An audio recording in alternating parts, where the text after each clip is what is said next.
안녕하세요. 김광삼 찐쿠TV 김광삼 변호사입니다. 일단 뭐 국민의힘 후보들은 예비 후보들은 이제 14일, 15일 등록을 하고요. 22일 날 아마 컷오프 결과를 발표할 것이고, 그다음에 결선 결과는 이제 29일 날 이제 발표를 하는 것으로 되어 있기 때문에 이제 경선 룰에 대해서는 뭐 상당히 유승민 전 의원님 불만을 많이 가지고 있었는데, 제가 볼 때는 유일하게 불만을 가지고 있었던 걸로 보입니다. 그런데 결과적으로 이제 불출마를 했기 때문에 경선 룰에 대해서는 뭐 이의 제기가 없는 것 같아요. 하지만 민주당은 좀 다른 것 같아요. 일단 전당대회 룰을 이재명을 추대하기 위한 전당대회 룰이 아니냐. 또 이전에 이낙연의 어떤 트라우마를 겪었기 때문에 그걸 방지하기 위해서 이재명을 추대하기 위해서 한 게 아니냐, 이런 어떤 볼멘 목소리가 굉장히 많이 나오고 있는 것 같습니다. 일단 뭐 민주당이 지난 대선 경선 때와 달리 당원 투표 50%를 보장하는 국민 참여 경선으로 대선 후보를 선출하기로 하니까 비명계에서 굉장히 강력히 반발하고 있습니다.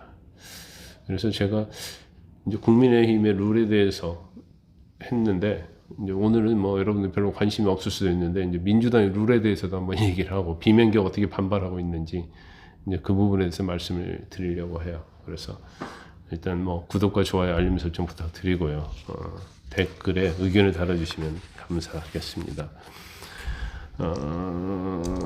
이 민주당은 이제 역습택 방지를 위해서 당원 투표 50%, 그 나머지 이제 국민 여론 50%를 하는 것은 이제 불가피한 선택이다, 이렇게 얘기를 하고 있지만, 이면에는 지난 대선 경선에서 이재명 민주당 대표가 당시에 이낙연 후보에게 덜미를 잡힌 그런 트라우마가 작용하고 있지 않느냐, 이런 얘기들이 나오고 있어요. 그래서 일단 민주당 특별당규준비위원회가 그 권리당원 투표 50%, 여론조사 50%를 반영하는 이제 국민 참여 경선을 통해서 후보를 선출하기로 결정을 했거든요.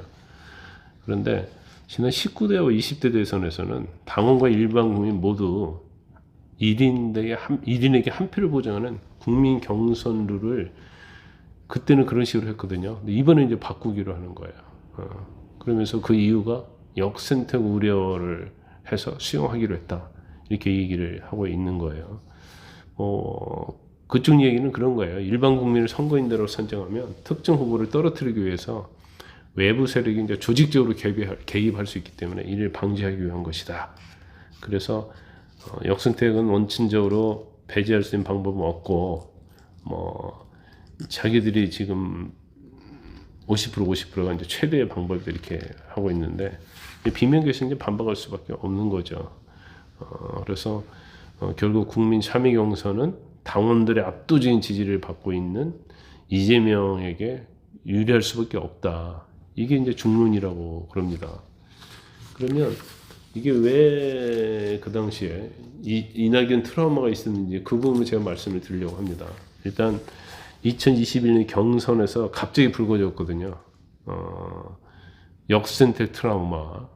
그래서 당시에 이재명 전 대표가 2차 경선까지 순항을 했습니다.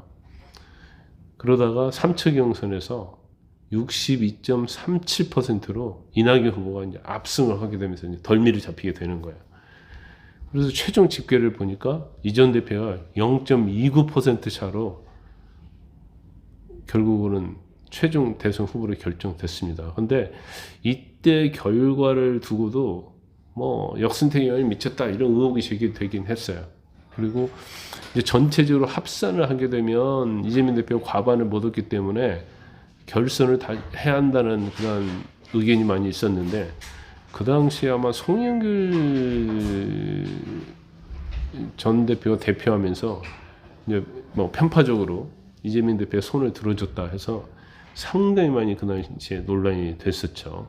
그래서 이재명 전 대표 대통령 만들기 아니냐, 이제 그 당시도 그런 얘기가 굉장히 많았어요. 그래서 일단 뭐 추대 같은 경선을 흘러가면 과연 중도층을 어떻게 포섭할 수 있느냐, 뭐 이런 얘기도 나오고 있죠.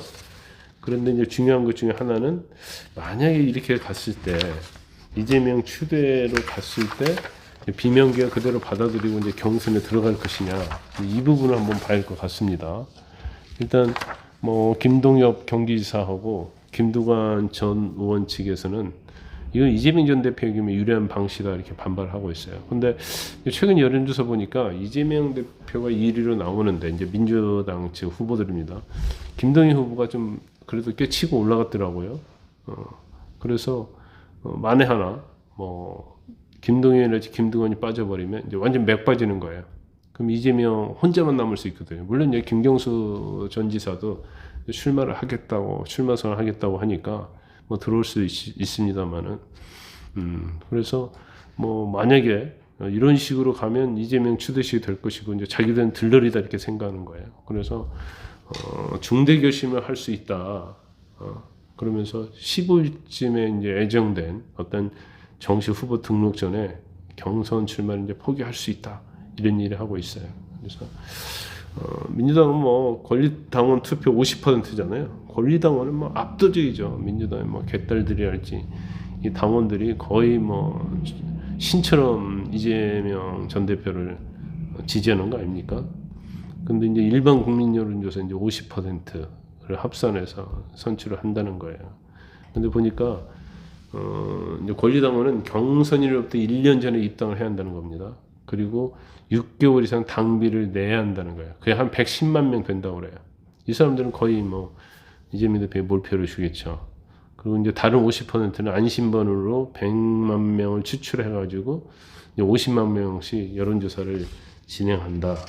이런 합산 방식으로 이제 하겠다는 겁니다. 그런데 일단 뭐 당원 중심으로 가겠다고 하는데 당원 중심으로 갔을 때는 이제 이재명 대표에게 유리할 수밖에 없다는 거예요. 그래서 일단 뭐 원래는 이런 경선을 정할 때는 이제 후보들이 모여서 후보를 대표하는 사람들이 이제 모여서 이제 룰을 정해야 하는데 이 경선의 어떤 규칙을 결정하는 과정에 후보들의 의견은 하나도 반영이 안 됐다는 겁니다. 그럼 일방적으로 이제 결정을 해버리니까 후보들이 거기에 대해서 이제 반발을 하고 있다 이렇게 볼 수가 있어요. 원래 이제 김두관 전 지사는 기존에 있던 국민 선거인단 투표를 하자고 그랬잖아요. 그러면서 당원과 지지정당을 구별하지 않고 완전 국민 경선, 이게 오픈 프라이머리를 하자는 거예요. 그런데 결과적으로 뭐 들레리로 갈 수밖에 없는 그런 상황이 됐다 이렇게 봅니다. 그래서 이 과정 자체가 굉장히 비민주적이기 때문에 과연 여기에 참여를 할지 안 할지는 모르겠어요. 그렇지만 워낙 민주당은 이재명 대표 일극 체제이기 때문에 이제 경선의 흥행은 뭐 있을 가능성이 없다. 근데 아마 김두관, 김경수, 김동연 이런 사람이 들어가면 이재명 전 대표의 아킬레스건, 그러니까 약점을 아마 굉장히 공격을 많이 할 거예요. 그럼 경우에 따라서는 대선 후보 토론 과정에서 경선 과정의 어떤 토론 자체가 지난 대선 때 이낙연 전 대표가 이제 대장동을 꺼냈잖아요.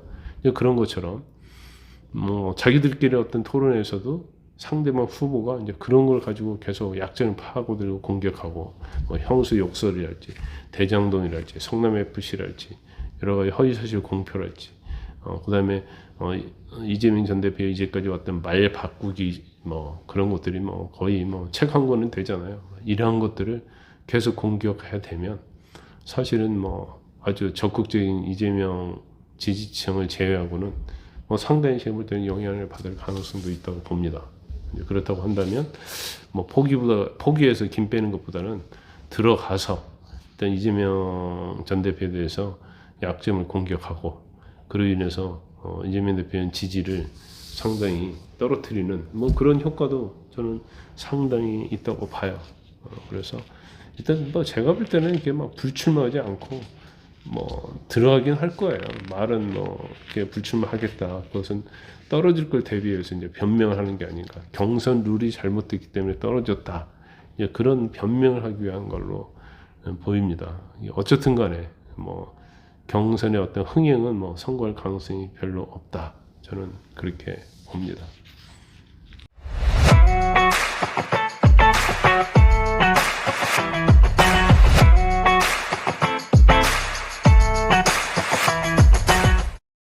여러분의 구독과 좋아요는 큰 힘이 됩니다.